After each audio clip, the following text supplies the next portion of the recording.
I can live forever now, knowing what the poets mean when they speak to us of love, of love.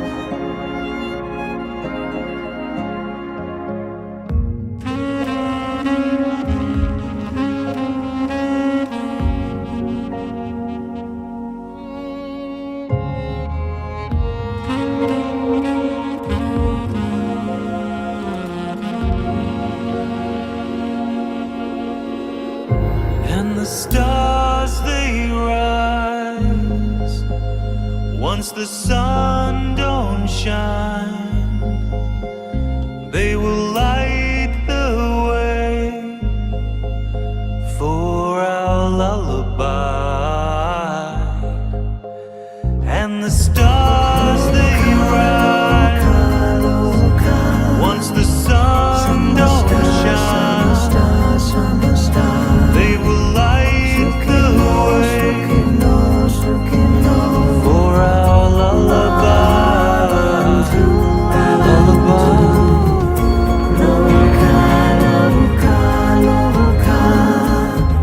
Summer star, summer star, summer star.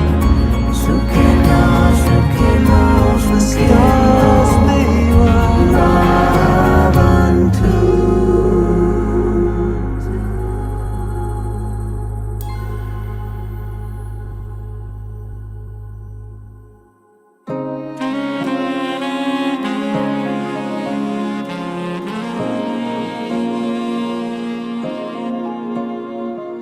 Hey there,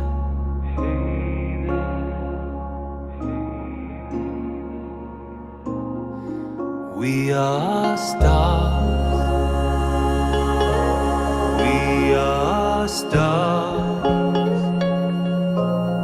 you and me, you and me.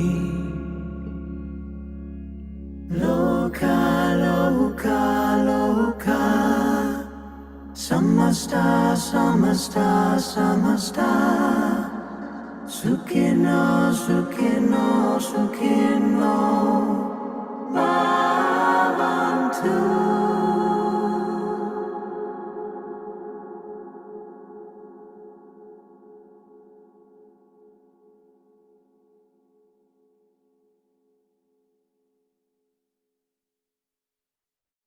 Bolo, bolo rama, bolo rama,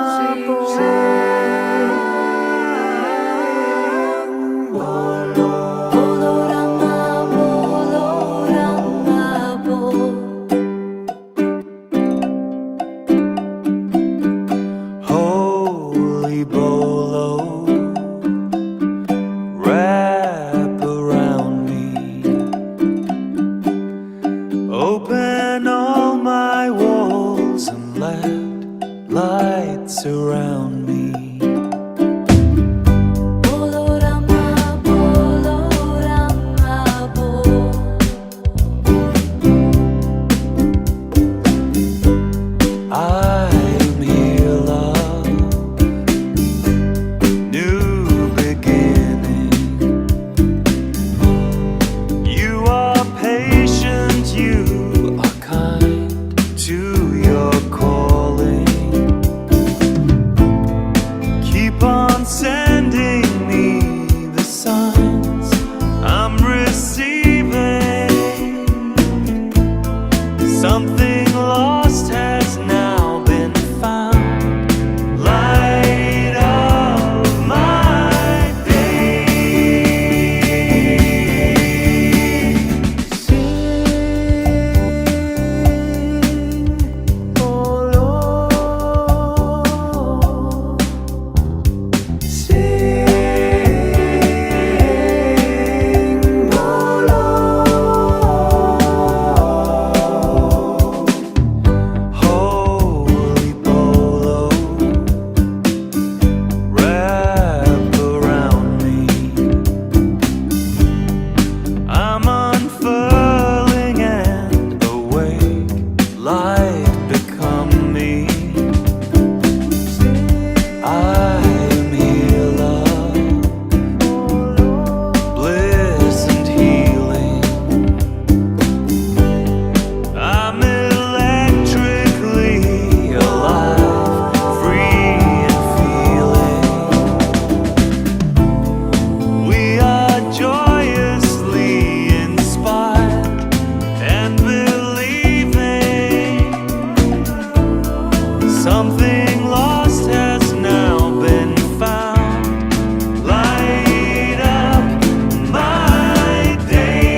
much further.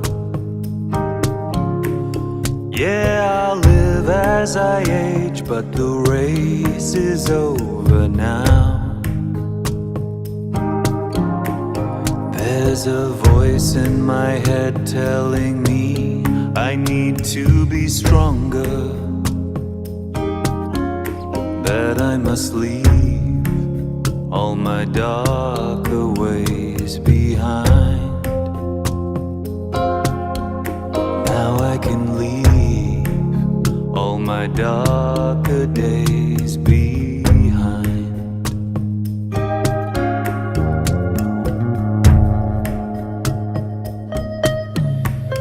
There's a day in your life where you realize you've become stronger, when you bring to the show all the roads you've traveled along. All those days where I've grabbed of your heart and rolled you in thunder, making you into one amazing song, shaping you into one amazing soul.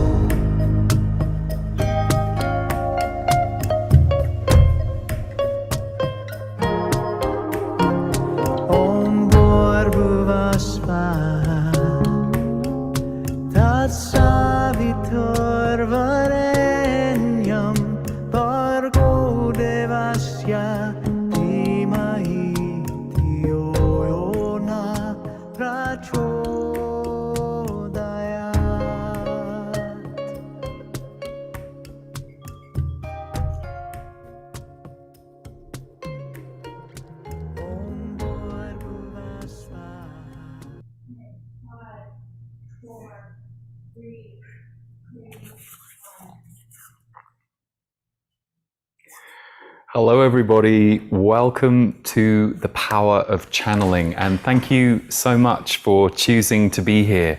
I believe that we have at the moment several thousand of you online, and that number keeps going up, and I know lots more of you signed up to get this broadcast. So it's interesting, you know, this for me, and by the way, if you don't know who I am or why you're here, my name's Lee, and I have been publicly working as a channeler, an intuitive, and also a musician for this last 20 years, with the music pretty much focused on spiritual music mostly. But, you know, I wanted to do a couple of different things this year to celebrate 20 years of my doing this work. And when that anniversary happened in June, we released a course called How to Channel and Why, an extensive video course that really walks you through all of the steps of how to do it. And I'm sure many of you took that course because we had a lot of you in there. And we're about to do one of my favorite, if not my favorite course actually of every year, called Initiation.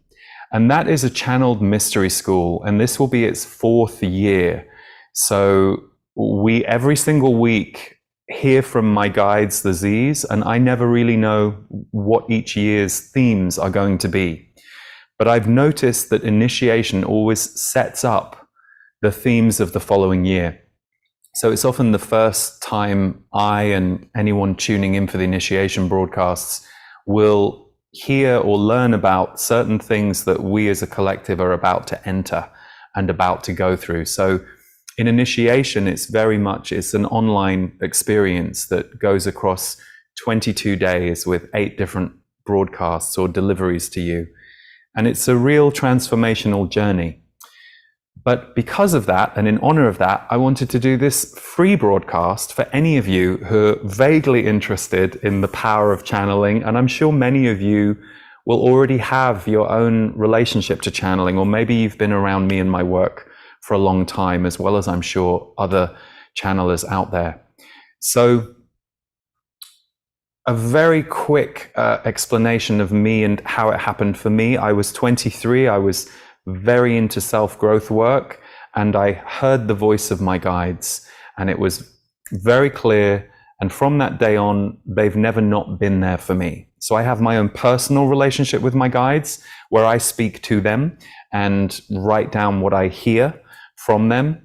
But I also have my public channeling relationship, which is where I channel disease for others, where I literally bring them through my body. And I will be doing that during this broadcast to see what message they want to give on the power of channeling.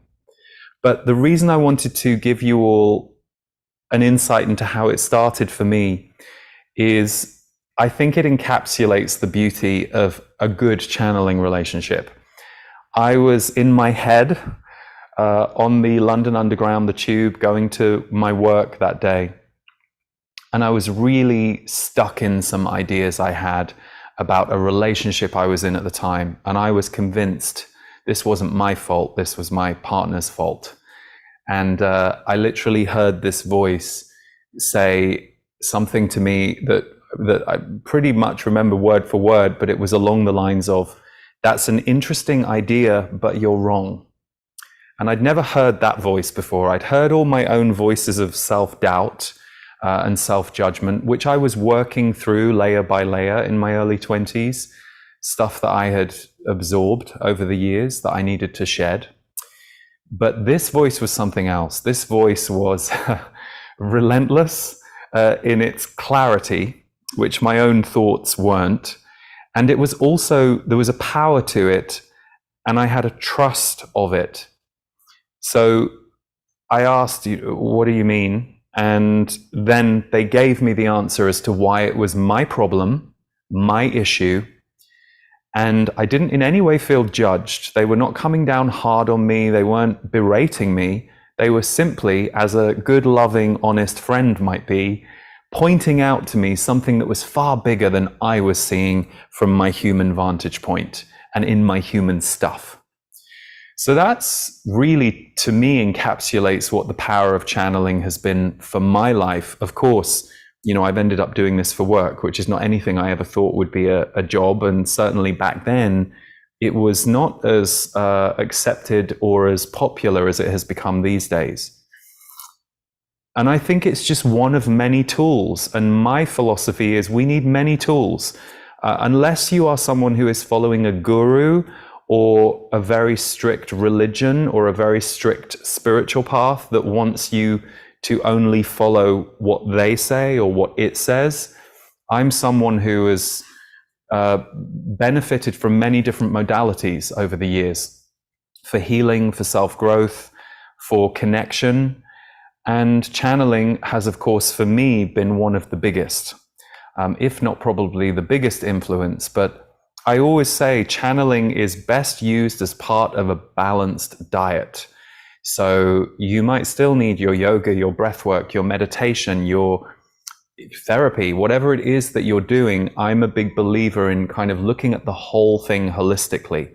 But there is something undeniable about connecting to higher realms. And for some people, that's very scary, either because they've perhaps had a bad experience. That's normally the minority, but I have heard of some people who've had that. A lot of the times we've been indoctrinated with fear. Sometimes certain groups or religions will tell you shouldn't do that. So there are lots of reasons that people won't come into this work. But one thing I've always been asked about is, how did you know they were your guides? And I was like, well, I asked. I was like, who are you? What are you? And they said, we are your guides and we are a group. After I had decided it wasn't multiple personality disorder, a few days later, I would go home and write all these questions and I would get the answers. And some of those things would be on global issues or world events or metaphysical teachings that weren't quite making sense to me. Perhaps I'd read something or heard something. So I'd go, what does that mean exactly? And is that true? And they would elaborate.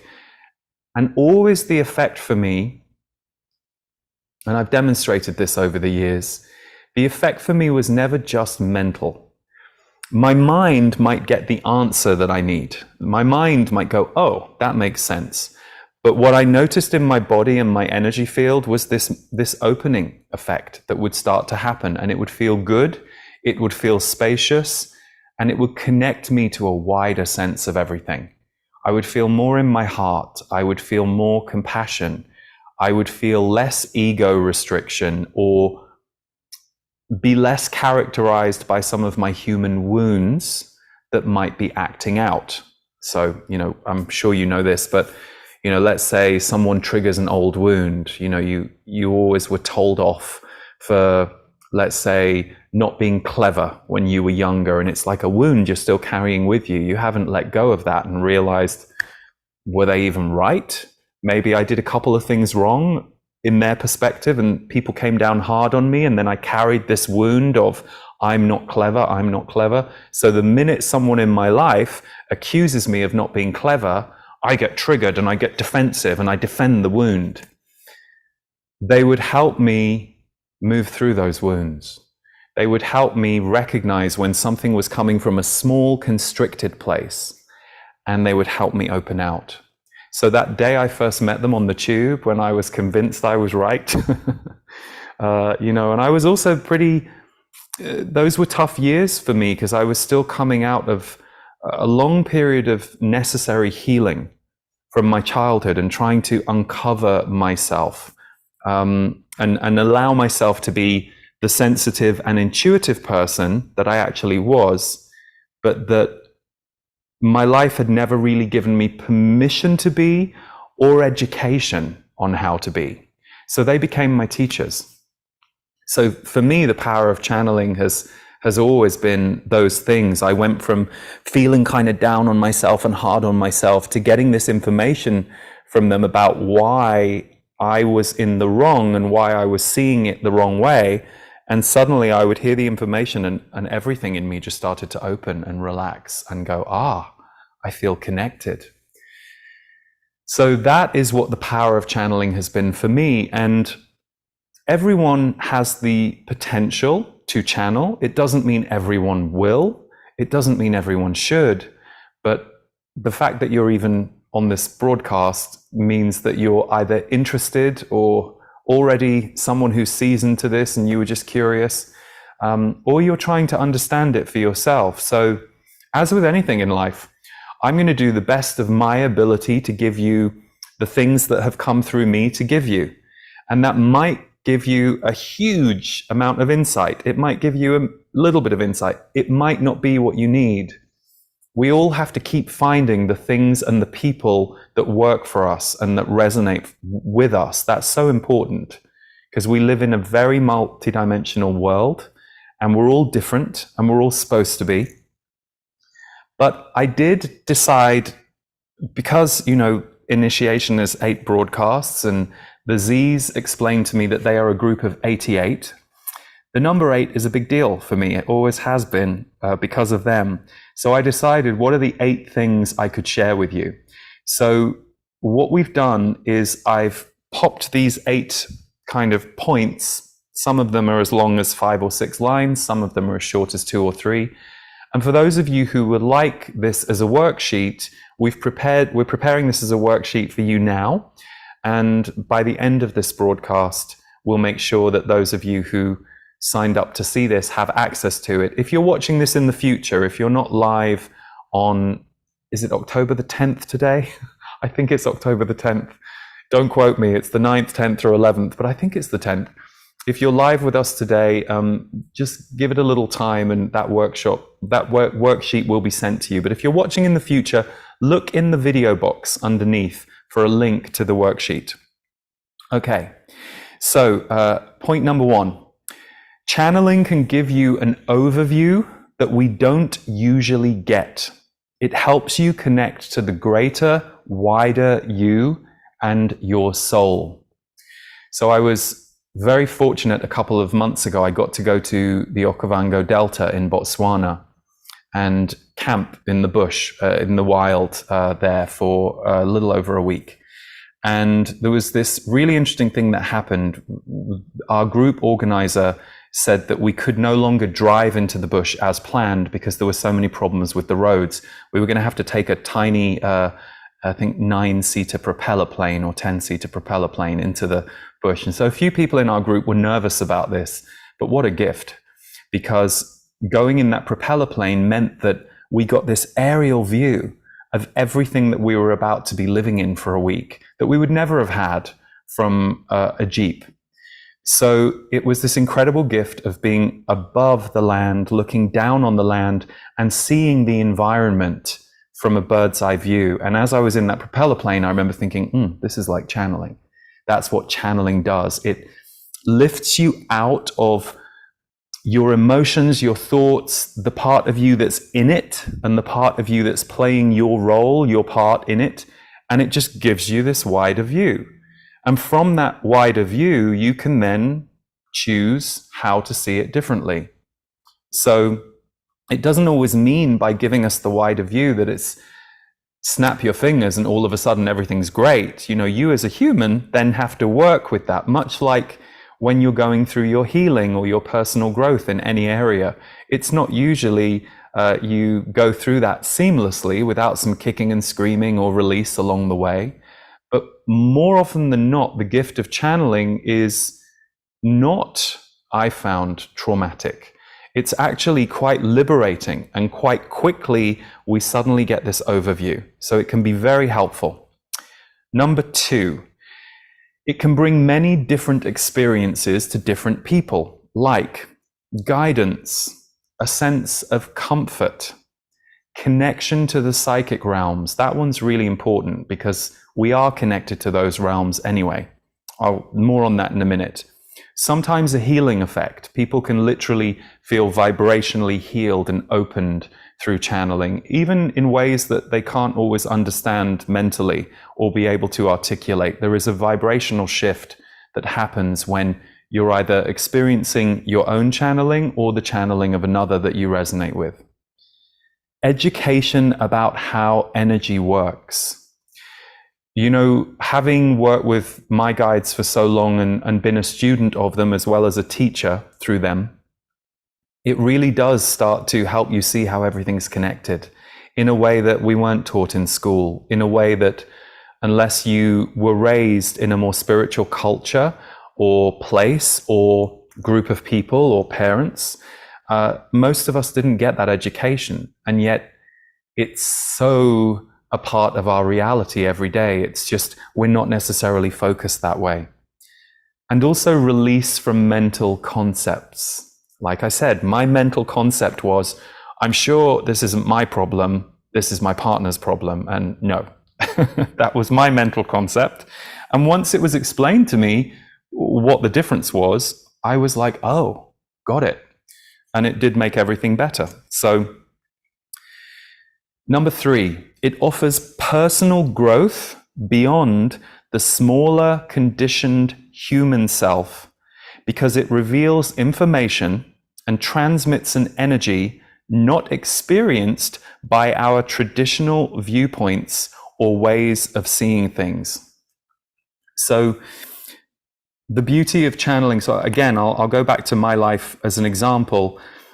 There have been times when I have sat down to channel write for myself, and even though I'm an intuitive person, because my intuition has developed alongside my channeling over the years, there are still things that when I'm in relationship or when I'm in close learning around a relationship in my life or an experience in my life, it's not always easy to see with the human eye or the human feelings that you're in while you're in that moment.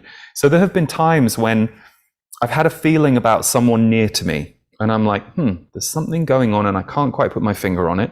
I'm asking some other questions. Let me just ask, how is my friend Peter doing? And then the Z's, my guides, will give me all this information about Peter. And I'm like, oh, and because I chose to look deeper using them as my way of seeing, I get all this information about him that makes me more compassionate or helps me understand what he might need from me. And sometimes, depending on the person, I don't always share with the person the message I got. It's not necessarily for me to deliver that message to them. It's more for me to go, Peter's really struggling at the moment. And now I've just heard that. And it's been explained to me what he's struggling with and why. I'll see if I can hang out with him later this week, show him a bit more love, or ask him some questions or something. So it offers personal growth beyond the smaller, conditioned human self, like who we have been trained to be, which most of us and most of you on this broadcast will already have either undone a lot of or are in the process of undoing. But, you know, personal growth, I always think, is collective growth too. How our world is today in 2024 is wildly different to how it was in 1995 and the year 2000. So yes, we are personally growing as we go through an evolution, and channeling can be a great help to that. But channeling also taps into collective growth, and it gives you information about what the planet is going through and what we're evolving into. So for example, I connect with the Z's for my energy updates. I say, give me the themes, and they give me the themes, and then I intuitively elaborate on them. So number 4, this one's a good one, an important one. Channeling connects you to your own intuition and higher self or soul. So higher self, many people describe it different ways. It's the wise, connected part of you that links your soul to who you are as a human being. So that's connected to your soul's purpose, your soul's mission. You might be here on a mission of forgiveness, or a mission of love, or a mission of humbling. And that theme will show up through your life. You might say, well, a mission of forgiveness, why is that part of my life? Because this time, that's what you chose to come and experience and heal, but you're also a teacher of that to others. That's the potential. Whatever our soul's mission is, we normally have to move through the wounds around that mission before we start performing that mission and vibrating that mission out to be supportive to others. So it connects you to your own intuition and higher self. You know, I was really shocked there was even a channeling world. Like I knew of self-growth, I knew of shamanism, I knew of yoga, I knew of things like tarot readings and psychics. I was all in on all of that. I didn't know anything about channeling until I think the first time I read about it was Shirley MacLaine's Out on a Limb. I was 19 years old, but I was already into intuition and tarot. And I remember reading about it and thinking, oh, that's very interesting and a bit weird.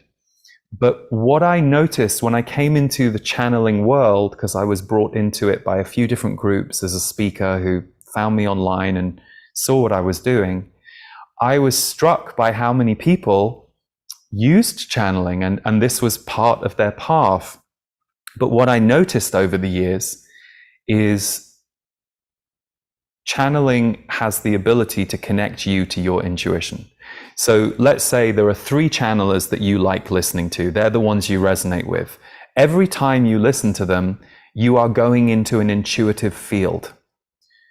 Yes, you might argue, well, actually, I'm listening to Esther Hicks and Abraham, and I love what Abraham says. And that's true. You can love what Abraham, and I think Esther is a fantastic channeler. But what's actually happening is you yourself are living in that space while you're listening. So I've noticed that, and this happened to me, I was taken to see one channeler before it happened to me. I've noticed that it can have an osmosis effect. There are ways that listening to channeling, listening to sources from intuitive vantage points can really connect you to that part of yourself in whatever way it's meant to look for you. Some people, they end up being psychics and intuitives and channelers, and that's part of their work in the world, whether they do it as a job or whether they do it on the side to their job. And then others don't go quite that far, but they do come more into their senses. So that to me is one of the powers of channeling. Okay, number 5. While connection to your own channeling is not quite the same as being a medium, so mediums receive messages from relatives and loved ones who've passed on, like Tyler Henry and many others who do this out in the public, or a psychic who tends to receive messages about upcoming events. You know, that friend who says, I've got this feeling you shouldn't go on that trip next week. I don't know why, I just keep getting this message. And then you can interpret that how you wish. It can be that a channeling practice will deepen your ability to tap into either of those gifts should you choose, because you are reaching into a similar realm or information highways of soul energy, basically. So it's all connected up there. So let's say you decided to start channeling, and in the way I teach it, it's a written practice. And that's how you start with your channeling. Of course, you can do voice channeling, you can do trance channeling, there are other ways. But the way I like to focus it for people, because it's also the area I'm most experienced in, is through the writing, when it's a personal channeling practice. I noticed, even though I'm not a medium and I wouldn't put myself out there as a medium, once my channel was open, it was easy for me to, when I was doing readings with people, they would bring up their dead relative that they were feeling something about. And often the relative would pop in and would start speaking through me to them. And equally with psychic messages, my intuition is very activated. And so I do get messages for people about their near or later future. I get them about my own life too. So even though channeling is not mediumship or psychic, being a psychic per se, they're all connected realms. And so you'll find that when you open one door, it can be that other doors start to open too. So it's a good thing to do if you want to develop your sensory awareness and your psychic awareness in other ways too. Number 6, you can work with channeling for yourself or use the gifts of others to experience channeled energy and information. So psychics, mediums, shamans, and other people who work with and channel spirit in their work, they're bridges back to that realm. For those who have not yet developed their own connection, or you just want to check in with others. The connection to the channeling world can open you up by osmosis. So you might be someone who doesn't want to try channeling yourself, but you love listening to other people do it. That's great. You can keep doing that, and you may do that for the rest of your life, or you may be done with it in 2 years, or in a year's time, you might go, I want to try this. I'm going to try channel writing for myself. But the real point in that message is it doesn't really, you don't have to do one or the other, is my point. I have a few intuitives and readers that I go to on an annual basis. I still love going for a reading with someone else, even though I have my own discernment and my own way of working with spirit now and my own ability to connect, because that was always something that I found very helpful. It's still something I find helpful, and I like experiencing it through someone else's filter and through someone else's way of seeing things. So you can still enjoy the work of others. You can start to do it yourself. Both can be true, or you can decide at a certain point, okay, I'm no longer going to go to others for my source of information. I now want to bring this through myself, my higher soul, my higher self, my soul. That's where the written practice of channeling really kicks in. And I'll briefly explain how you can do that at the end of the 8 points. So, number 7, if channeling for yourself, writing tends to be the easiest way to connect and receive messages from your higher self or your soul, and is usually prompted by asking a question or questions. So I forgot that point number 7 was exactly that. So firstly, check it's loving and supportive. I always say, if you get like a very judgmental voice or a bullshit guide, you don't have to stay connected to that. And this is very rare that I hear this, but I have occasionally heard people say that. So in that case, that's not a source that you want to connect to. It can sometimes happen when people have had a very harsh or judgmental upbringing, where a lot of the voices in your own head are negative. So it can be hard for you to allow the positive, the loving, the supportive into the energy field of your head. So for some people, it doesn't always just click that they can start channel writing for themselves. They might need to do a bit more work, or work with a healer, or do some healings around self-judgment in order to allow in self-love, which is really what channeling should bring for you. It should feel supportive. It should feel uplifting. Even if you're being told that you've got it wrong about something, it shouldn't feel like a friend chastising you. It should feel like a friend supporting you and loving you through wanting to tell you the truth for your highest good and for your highest development. So writing does tend to be the easiest way to connect. Check it's loving and supportive. And, you know, I've taught this over the years, live in the room on our workshops or our evening events, and also, of course, how to channel and why. The course is very extensive, but the simplest thing to do is to sit and write a question to yourself.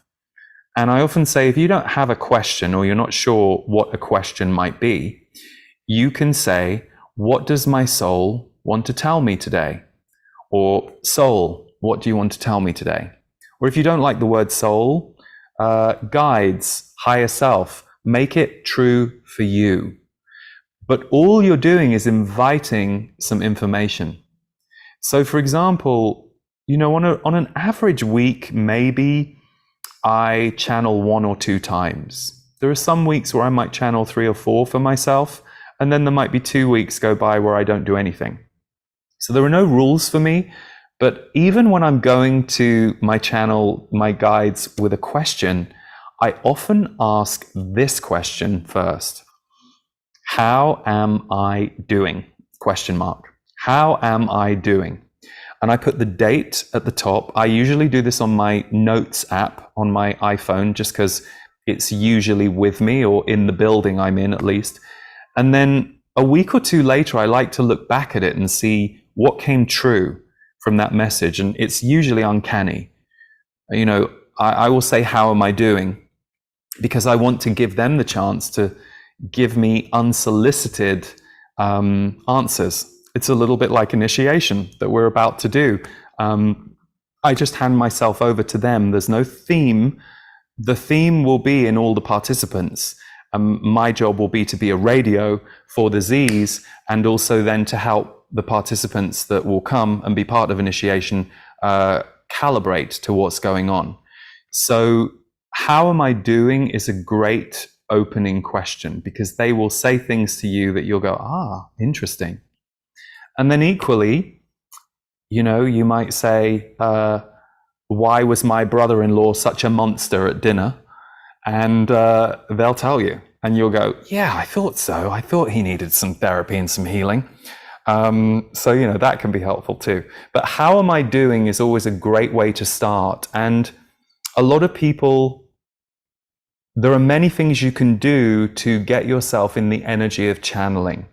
Like I would say, if you've had a very stressful day and you're trying to channel for yourself, it would be really smart to just put on some soothing music, or light some incense or a scented candle if you are someone for whom scent does something and resets you. But I also like to remind people, it doesn't have to be a big production. If my guides found me on the London Underground, which is the place where, you know, a lot of people, certainly 25 years ago, work hard to avoid connection and intimacy, not in some ashram or some yoga retreat. And my ideas, which were, oh, well, to be a channeler, you've probably supposed to be a raw food vegan for 3 years and meditate every day, surely. Nope, not actually necessary. So by all means, go for it if you want to do a big production around it, but it's right there. It's right there. And we just have to be willing to connect with it, and we have to be willing to practice connection with it. And I once had someone say to me, you know, it's weird. I am working, the channeling is working, but I'm only getting like 1 sentence at a time. And I just said to them, great, just keep doing it. Keep doing it as many times a week as you feel comfortable to, and the sentences will increase. You have to get used to it at first. And lo and behold, it did. So be patient. It's a process, and it's very new. It's a very impactful thing when loving, supportive messages that you previously did not have access to suddenly start coming to you and through your body. It changes you. So, number 8, final point. Trust yourself in relationship with your channel. That is the growth relationship. Do not make spiritual guidance more important than your own capacity or ability to act on it. You as a human need to take time to learn to work with channeling. It takes minutes a day to practice channel writing, but you might resist. I recommend 2 to 3 times a week, or if you feel good about doing it, try every day for 7 days and see how you connect. The reason this is so important and why I'm really adamant about this is I've seen so many people over my years doing this work inappropriately give spirit guides too much credit and inappropriately assess their ability to work with those messages. I'll give an example. Let's say I'm the kind of person who's, I'm quite a het-up person, and I'm anxious, and there's all these things I want to fix in my life, and I need to fix these things, and I'm really uncomfortable, and then I get a message from Spirit, you need to go to Hawaii, and you're going to have a spiritual epiphany. Okay, so they say you need to go to Hawaii, and you are going to have a spiritual epiphany. And then that same anxious person goes, oh my God, I need to go to Hawaii. Well, I guess I'll just cancel work next week. And yeah, no, I'm sorry, I can't come to your wedding, my sister, because I've got to go to Hawaii for a spiritual epiphany. And I haven't got any money in my bank account, but maybe I could borrow it from a friend. And that same level of chaos that person is in now mobilizes behind that spiritual message. It's going to be a disaster. So channeled messages are not there to save you from problems in your life when you are overwhelmed, overly stressed. They can be very helpful, but you also have to be kind of honest about your personal reaction to things and the way that you work with things. The hilarious thing about channeled messages is you can get the same words on a channeled message that you got on a Monday. You interpret them one way on a Tuesday, and then on a Friday, that same sentence, when you go back to it and you go, hang on, that didn't work. You go back and you're like, oh, maybe it didn't quite mean that. Channeled messages are quite open, actually. They can be open to interpretation. So we have to be very vigilant about our own stuff. Let's say you are really struggling with money and your channel says you are going to be very wealthy. You can go, oh, great, I don't need to pay attention to my taxes or my bank account. Everything's going to be fine. And I mean, of course, I'm being silly and I'm exaggerating, but I have seen this. I've witnessed people do this. I've witnessed people make spirit more important than them as a human being. It's a path of growth.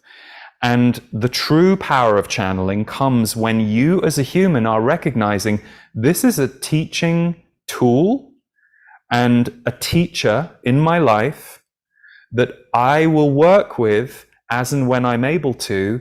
And if I need to dial it back, or if I don't feel quite ready for what I think one of these messages is telling me to do, I'll wait until I'm ready. So I'm a big believer in that. Like someone once said to me, oh, well, it's great. You've just got the Z's to tell you what to do all the time. And I said, they don't tell me what to do. Sometimes they come in and give me things on my path, and sometimes they've told me to do things and I haven't done it, and it's like, oh, that didn't go great. But I didn't make a mistake. I needed to learn, because other times they have said things to me that I have interpreted incorrectly. So it's not that channeling is some magic trick that gives you all the answers, but it does connect you to the spirit realm. And then you as a human being start having this relationship with the spirit realm. And the gifts of it are, it radically shifts the way you see and experience the world in so many beautiful ways. And the work of it is, it radically shifts the way you see the world in ways that really ask you to grow. So I'm someone who wasn't a channeling fan. When I first met a channeler, I was skeptical of it. And, there's so much skepticism about not just channeling, any connection to spirit. It's so programmed on our planet. It's kind of exhausting if you go into it. But I can honestly say, someone once said to me, "Did you ever feel afraid of your channeling?" And I said, "No." I said, "It felt like home immediately, and they feel like home to me." But I was very nervous about how the outside world would react, because I know where our level of evolution is at as a society around all this stuff. And there are loads of people who are working it, being it, in it. And there are loads of people who, for whatever reason, have been taught to fear it. Being indifferent to it, no problem. That's you going, yeah, that's not for me. I get it. Football isn't for me. I've got loads of people in my life who love football, and I love that they love football and they love it. I don't get it, but I love that they get it, and I love that they love it, So for you, the power of channeling, I guess if I'm going to conclude with one thing before I go to the Z's and channel them for you, the power of channeling is really leading you back to the power of you. It brings you back to a wider self, a soul self, a more compassionate, more connected self. That's the potential. So some people use channeling for certain things, other people use it for other things. But what I witness with people who get that connection through channeling, much as I see this with people who get that connection through other methods, there is an opening of the heart and an opening of the eyes, and a remembrance that we are very vast, this universe is very vast, and how human life is being played right now on the planet is actually quite reductive. That's not to say we as humans aren't capable of amazing moments of brilliance in our love, compassion, our genius for each other, toward each other, that we share with each other, how we work as a community. But we also have so many things on the planet that are designed to distract, pull your focus away from the fact that you are of spirit. And yet this is a time where apparently we're really in a major time where that is changing. And it's a period of decades. It's not an overnight shift. But I remember when the Z's told me 20 years ago, in fact, it was a little less, it was maybe 15 years ago, they said, when you get beyond 2020, you're going to see more people coming to healing modalities. And I remember thinking, okay, maybe. But I am seeing it. I'm seeing it in all the ways. I'm seeing it in how many people now talk about meditating and using a meditation app, or even though I know there are some people who say you shouldn't use an app, but progress, not perfection. And also, I see people having amazing experiences through those apps. So it's all perspective. And the truth is, if channeling is powerful for you and it's having an effect on you that's opening you up in a good way, and you're seeing through that more balanced, more open, more felt things happening in your life, that to me is the proof. It's funny, a lot of people get very hung up on details about, well, who are your guides and da-da-da. I was never interested in that. I've had to be because people ask those questions. So I've let people ask all those questions over the years, and it's all documented in books and recordings and stuff. But for me, I don't need to know someone's backstory when they walk into a room if I meet them for the first time. But I'm absolutely interested in how that person makes me feel. And if that person who comes into the room, I just feel good in their presence, I'm like, oh, cool. I don't need to know who your parents were, what school you went to, what job you do. In fact, sometimes that stuff can complicate connection for people, because then the mind gets activated and starts making decisions. So when I first met my guides, before I really knew anything about them, I was just like, wow, they feel like home.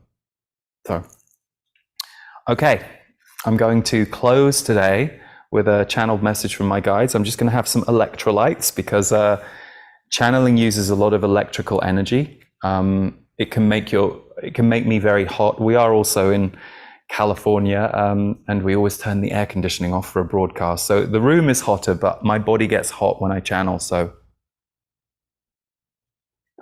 good to know if you're channeling a lot or doing any kind of energy work, it's good to make sure your body has what it needs, and electrolytes are a good way to do it. So I will have my eyes closed. I will be holding my labradorite crystal, which has been with me for over 25 years. And we'll see what my guides, the Z's, have to say. I don't know whether they're going to talk about the power of channeling or something completely different, but we'll see.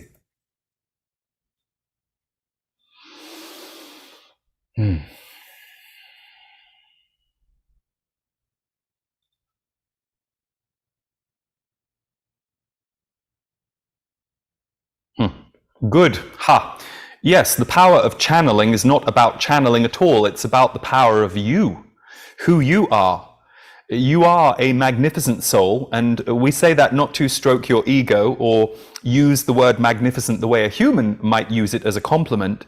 We literally mean you are a magnificent soul. You reach beyond the time that you see today.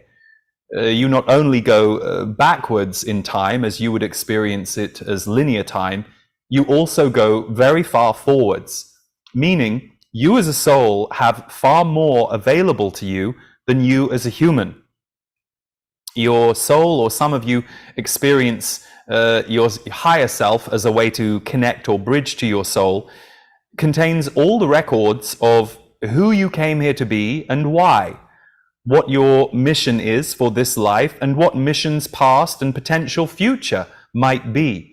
It is all working in tandem all of the time. But you, as a beautiful human being today, are exactly who you are meant to be. Yes, even those of you who are struggling right now with certain aspects of your life, or perhaps things you perceive about who you are that are less than where you want to be.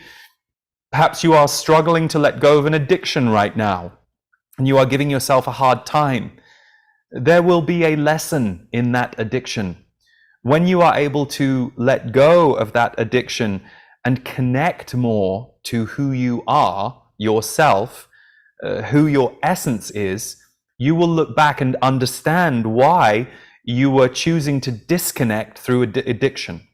It will make sense to you. You will understand it. So from our perspective and from the soul's perspective, there is not the judgment that you have as humans on earth, judgment that you have all been spoon-fed from an early age, which ultimately keeps you small, keeps you away from who you are here to be, what you came to deliver to the world. For all of you came here to deliver something to the world, as well as be on your own personal journey of healing. So, Lee mentioned different missions earlier. Let's say you came here on a mission of justice. It will often be the case that you will experience injustice acutely in your early life for two reasons. Number one, you will be sensitive to it because you are here on a mission of justice, which means in prior lifetimes, injustice was either what you experienced or perhaps the role you played. So in this lifetime, you are on a mission of justice, which will make you more sensitive to injustice energy when you are younger, but you may also go through some tough lessons very young. This may seem to some humans very unfortunate, very cruel. They might be annoyed that a child could not be protected from those injustices, and yet the earth is littered with injustice from a human perspective. So what tends to happen with those children who are here on a mission of justice and go through early injustices in their life is they are stronger earlier, because they are here to, once they have healed through their own experience of injustice, to become ambassadors of justice for others. Either because you are the one in your local group of friends or community who will call out bullying, or who will protect the underdog, or who will speak up when you see injustice, or you are going to go in some way onto the global stage and do this. Perhaps you are known for your work in the area you live, or the country you live in, or even worldwide, working on a bigger scale to be an ambassador for justice. You will be joined by many millions on the planet who are incarnate at the same time working on the same life theme. You may never meet them, they may never meet you, but you are all working on behalf of a cause, justice. Now, there are many in this group who are on a mission of love. That is what you are here for. You are here to promote love, and love at its core is acceptance, connection, oneness. Love does not put barriers between people. Love does not put labels on groups, labeling one human as lesser than another. Love is not interested in such nonsense. That is human nonsense. That is the human disease that many of you are working on behalf of, standing for something else. So those of you on a mission of love, you may have gone through great pain around love in your early life, feeling like no one knew how to love you the way that you needed to be loved, or going through some traumatic events around love, or the loss of love, or the grief of love, so that you can become more powerfully rooted in love as an essence, not love as a human story. You see, too often humans were sold the story of love as, you will find a romantic love, and that will be where you experience your greatest love, and then that gets transferred to your children. Well, what if that isn't your path? What if you aren't going to find a great romantic love, nor do you desire to have children? That's not what you're on the planet to do. You have a different job. What about all the other people that you can love in the world? How is your heart going to be open and available for them if you've been sold a limiting story around what love truly is? Love is connection, connection to all. So, you are all here with a soul mission, meaning an S-O-U-L mission. You could argue in your own mind, you see it as an S-O-L-E mission, but no mission is S-O-L-E, because even if you are highly individualistic and don't like people that much and you keep yourself to yourself, you might think you're working on something on behalf of the good of the planet. Well, so too will hundreds of thousands or millions of other people be doing the same thing in their way, at their level, in their area. None of you are truly here alone. And that is what the power of channeling reminds you. You see, on the planet, from the human vantage point, you have been told how to protect yourself from being alone, how to connect with others, but it's all a human story, and it can be beautiful. Romantic love can be beautiful. Love for family can be beautiful. And let's be honest here, soul family love is a wonderful thing. Those people that you meet who you just know when you meet them, or perhaps it doesn't feel like that, but over time, you become to trust this person because you have supported each other and looked out for each other. That is beautiful. That is not a lesser love than the love between romantic partners or parents and children. It is a different form of love. So, love has been very limited on this planet. It's why so many of you are here on a mission of love.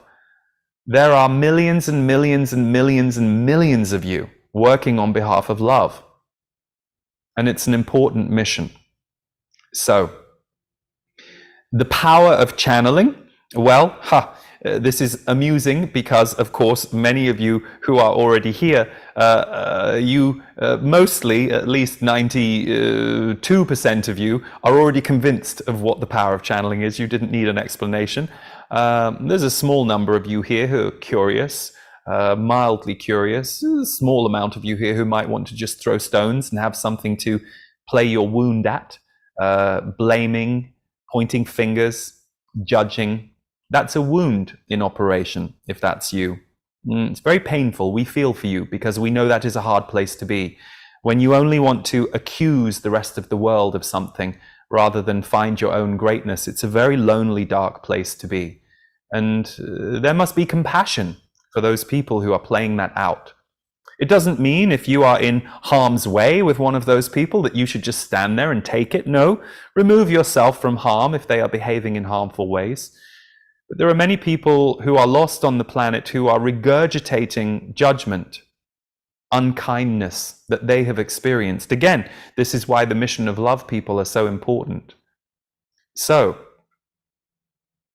what many of you are clear about is you are at a time where the disempowerment of human beings has been part of the global conversation for several years. And there is a challenge to human growth right now, human expansion. And we don't mean the challenge simply being your shifting climate and planetary events that are causing issues. We mean within the hierarchy of humans. We mean that your leadership, both in terms of power systems, but also your leadership of self and your community leaders, need to upgrade, need to come from a place of heart, from a place of oneness. And it will play out, that this will be what will take place within the coming decades, but not always easily. And there will be hurdles and obstacles to overcome. So, one of the most important reasons for the power of channeling for many of you, and for those who don't like channeling, there will be some other method or methods that they use to get the same result. You need to stay connected to yourself as a soul and to yourself as a wider, greater human. Because it is when you stay connected to those realms, whatever storms you are having to weather as a human, you are not only sheltered from, but more importantly, you can help to alchemize some of the negativity or the density because of the vibration that you are holding. So, the power of channeling has the potential always to connect you fully to the power of you. And the power of you is not just who you are as a human identity. It's not just your name, your personality, the things you do in the world. It's you, the soul. And your soul has willingly poured itself into this seemingly smaller human body with perhaps some restrictions given to you by your life or where you were born or the role you are playing in this life and how that is viewed by mainstream society where you live. There are so many different factors to who you end up being on Earth and what you therefore experience because of it. However, for all of you, what is possible is an opening beyond limitation, an opening beyond the limits that you were fed, that you bought into, that you wrapped wounds around. Those wounds can open and heal. You can open and heal. You can become a powerful vessel of change on the planet in whatever area you are meant to be that, whether it's love or justice or forgiveness. So, you didn't come here to lie on the beach. Not all of you can even access that right now. This notion that you were fed, that if you do this and do that, then at the end of your life you can lie on the beach for 20 years. No, you won't be interested in that. You will instead find ways to metaphorically or literally lie on the beach now. You will recognize that taking small doses of what we would call self-care, making sure that your soul gets moments to breathe, moments to be with you, moments to reset you and rebalance you with everything that you are experiencing here on Earth. That is vital. That is how you keep yourself nourished so that you and your energy field can nourish, illuminate, uplift, and educate others. That's why you are here. The power of channeling is simply, it is one of the methods that can reconnect you to the power of yourself. And for those of you for whom that path is clear, your relationship to your own guides, higher self, soul, whoever that being or beings from the energy realms is, it puts you back into your full height. And when you have your full height available, people feel it. And the reason it's good for people to feel it is you learn from each other. You model to each other. You absorb from each other. So the power of channeling is not actually anything to do with channeling itself. It's to do with where it leads you. And that is always back to you. So, good. A pleasure to be with you all. We look forward to being with you for the initiation journey. Those of you who are joining us and those of you who are not, we wish you love and blessings with your journey. Stay connected to yourself, your soul, and also keeping yourself afloat vibrationally by choosing to do things, activities, and be with people where your vibration can open out. And when you notice you are doing things, activities, or with people where your vibration starts to close down, ask your guides or your higher self or your soul to give you some guidance on how you can change that.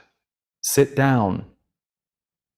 Get a pen and paper, or if you wish to use a technical device, type. How can I move through what I'm experiencing in X, Y, or Z situation? And then see how the information can help you. Good. Ha.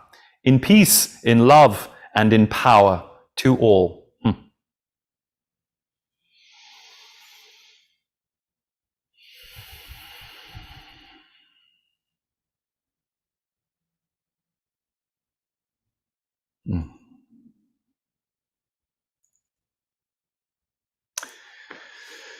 Okay, I think we're cooked for the day.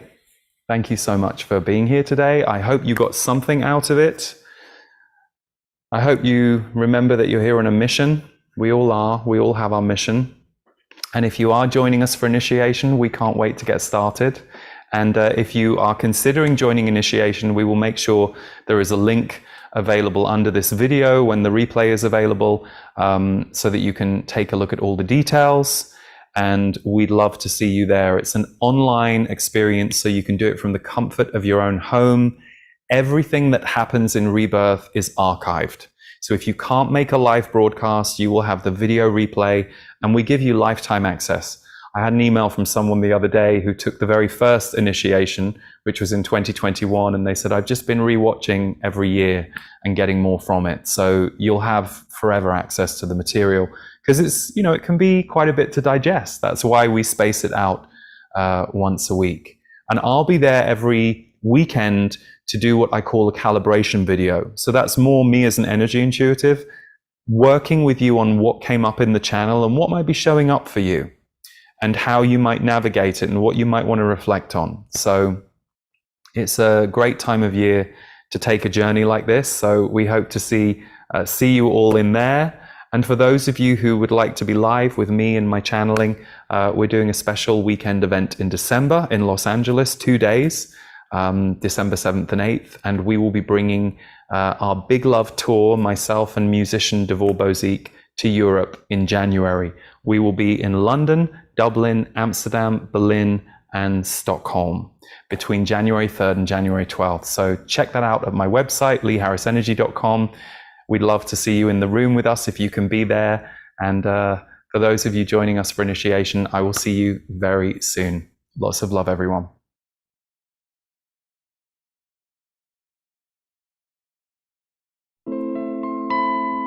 We are about to begin Initiation 2024, my online channeled mystery school. So in 2021, my guides, the Z's, said to me, we'd like to do something called Initiation. All you need to do is hold the space for it, and every week we will be bringing through a different transmission, a different message, a different focus for the group who attend.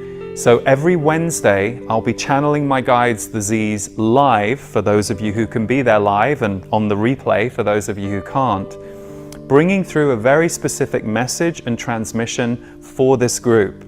And then a few days later, I bring you something called a calibration video, which helps you process, integrate, and understand the message that we just had a few days before. We do this for 4 weeks, and we do it in community. So thousands of people from around the world will also be taking the course and the experience. It's very informative, but it's also very healing. And it gives you a different way of seeing things. As we let go of things that we no longer need to be, we have the opportunity to decide to be somebody new in the world in subtle and sometimes very powerful ways. I will also be providing, just before we begin, an energy blueprint. I'm going to wait until you've all signed up so that I'm really speaking to the group who are there. So this is why usually on the first day I will read you the energy blueprint of what it is that we as a group are about to travel through. And once you sign up, you'll receive a brand new message from the Z's specifically for initiation called The Power of Your Being, which really kicks off the themes for this year's Mystery School. It feels more potent than ever to do this kind of work while we're going through such massive changes on the planet. So if you yourself are feeling the call to have a transformational and cosmically connected experience, please come and join me, my team, and many like minds and hearts from around the world for Initiation 2024. You can click the link below for more details.